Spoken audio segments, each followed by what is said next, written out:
Après avoir défini ce que c'est que la statistique descriptive comme étant une introduction à ce chapitre, nous allons parler des statistiques, des notions de base dont on aura besoin par la suite. Je vais commencer par la notion de la population. Donc, cette notion est là parce que l'étude démographique ou bien l'étude de la population humaine occupe une place centrale au début des études statistiques.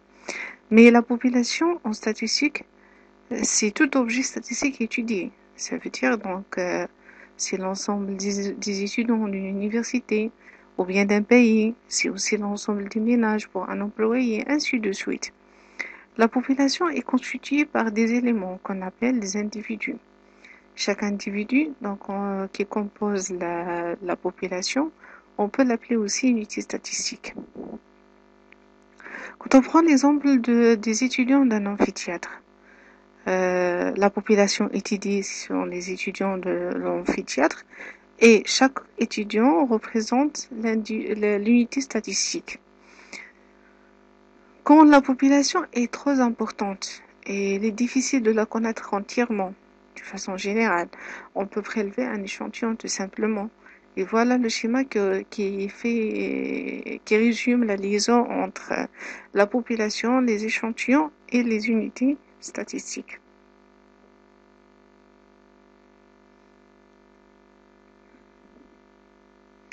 Alors, un responsable statistique a besoin de caractériser la population étudiée. Ça veut dire qu'un caractère étant une variable qui caractérise les individus de cette population. En d'autres termes, donc en prenant l'exemple suivant, les étudiants d'un amphithéâtre comme population, quand il s'agit d'une étude démographique, c'est lorsqu'on s'intéresse à l'âge des étudiants. Quand il s'agit d'une étude au point de vue économique, quand on s'intéresse par exemple au revenu des étudiants.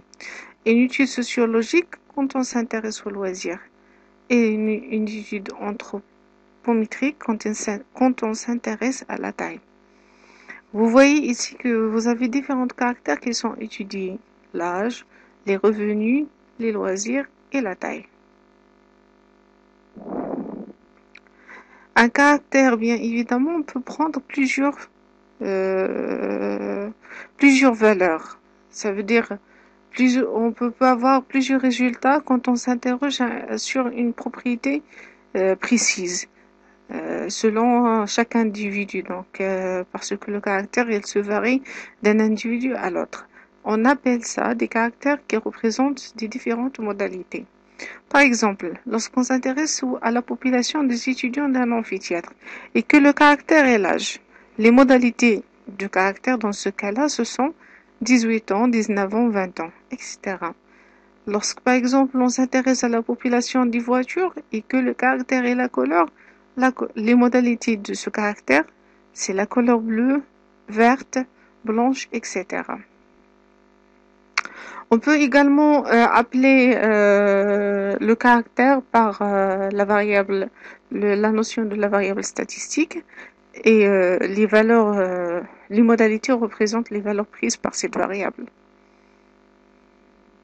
On distingue deux types ou deux grandes catégories de la variable. Il s'agit de la variable quantitative et la variable qualitative. La variable quantitative, si vous avez des modalités qui sont quantifiables, ou bien des valeurs de la variable qui sont quantifiables, et qui admet des calculs numériques, à savoir le poids moyen, par exemple quand il s'agit d'étudier le poids des étudiants, la taille, quand il s'agit d'étudier la taille maximale, la taille minimale, etc. Donc ce sont des calculs numériques qu'on peut effectuer sur ces modalités-là. Mais dans le cas contraire, quand il s'agit des variables qui ne sont pas quantifiables ou mesurables, ça veut dire qu'elle est représentée par des mots, par exemple, et ces mots-là, quand il s'agit par exemple de la variable du caractère du sexe de la population, donc ça n'a pas de sens de parler de sexe moyen. Mais par contre, on peut parler de l'effectif féminin, l'effectif masculin. mais on peut pas faire des calculs numériques dedans. Donc ça s'appelle une variable qualitative dans ce cas-là. Dans cette paragraphe, vous avez la variable qualitative qui s'est représentée par deux catégories. Les modalités ordinales ou bien les modalités nominales. Ça veut dire quoi? Quand il s'agit d'une variable qualitative avec des modalités qui n'admettent pas d'ordre.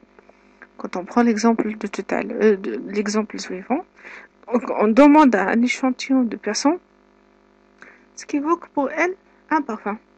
Donc les valeurs prises et leur donne la possibilité de choisir entre les valeurs suivantes, ou les modalités suivantes. Aventure, sensualité, confort, nostalgie. On remarque ici qu'il n'y a pas de comparaison, ni hiérarchie. Ça veut dire la variable elle est qualitative nominale. Pour la variable qualitative ordinale, c'est lorsqu'il s'agit d'un ordre. Par exemple, quand on s'interroge, quand on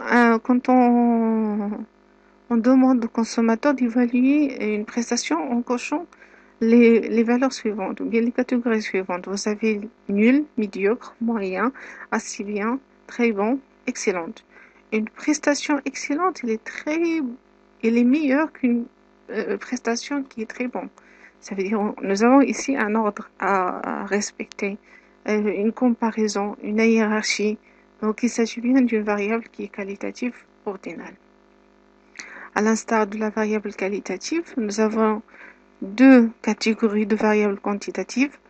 Il s'agit de la variable quantitative discrète et la variable quantitative continue.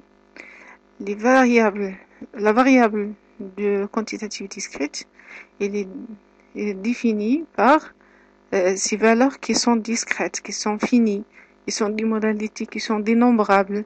Par exemple, quand on vous demande de calculer le nombre de pages d'un livre, le nombre de personnes dans une famille. Donc, généralement, cette variable, on l'obtient lorsqu'il s'agit d'une variable lorsqu'il s'agit d'un comptage, d'un dénombrement. D'accord? Mais dans le cas contraire, vous avez une variable qui est quantitative continue lorsque les valeurs ou les modalités prises sont donc données d'une façon infinie ou non dénombrable. Ça veut dire que entre deux valeurs, deux modalités, il y a une infinité de possibilités qui sont là. Prenons l'exemple de la taille, le poids ou le revenu. Généralement, les variables quantitatives continues, on les représente sous forme d'intervalles ou bien de classes. On enchaîne. Vous avez les effectifs et les fréquences. Je vais commencer par l'effectif total. C'est la taille de la population. C'est le nombre des éléments qui constituent cette population.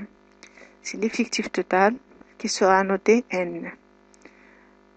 Par exemple, lorsqu'il s'agit d'étudier un groupe comprenant 30 étudiants, ça veut dire que la taille de la population est égale à 30 et N ainsi est égal à 30. Maintenant, chaque modalité est représentée par un nombre d'individus. Donc, c'est ce qu'on appelle l'effectif d'une modalité et on va la noter NI, par NI. On reprend le même exemple. On commence par donner les informations concernant chaque âge chaque catégorie d'âge. Donc, il s'agit du tableau suivant. Vous avez par exemple 4 étudiants ont un âge de 19 ans. Et pour les étudiants ayant un âge de 21 ans, ils sont de nombre 11, par exemple. Aussi, on aura besoin de la propriété suivante. Il faut savoir qu'en général, l'effectif total, c'est la somme des effectifs de chaque modalité. Pour une variable qui représente K modalité, nous avons N1 plus N2 plus jusqu'à Nk. Et on rajoute jusqu'à Nk. C'est l'effectif total de la population.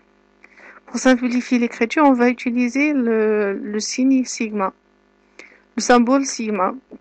C'est un symbole mathématique, ça se lit somme de i égale à 1 jusqu'à k de ni. Donc cela représente n1 plus n2 et on rajoute jusqu'à nk. En ce qui concerne les effectifs, on a donc somme de i égale à 1 jusqu'à k de ni est égal à n, l'effectif total, pour une variable qui représente k modalités. Et je termine cette section par ce qu'on appelle les fréquences. C'est simple, c'est l'effectif de la modalité divisé par l'effectif total. Donc c'est ce qu'on a noté ici par Fi. La fréquence de chaque modalité, c'est Ni sur N. Par exemple, bien sûr, l'exemple de tout à l'heure, donc on regroupe les fréquences correspondant à l'âge des étudiants dans le tableau suivant. Vous avez bien évidemment donc l'effectif de la modalité 18 sur l'effectif total pour calculer la fréquence de la modalité 18. Donc cela représente 6,7% des étudiants ayant un âge de 18 ans.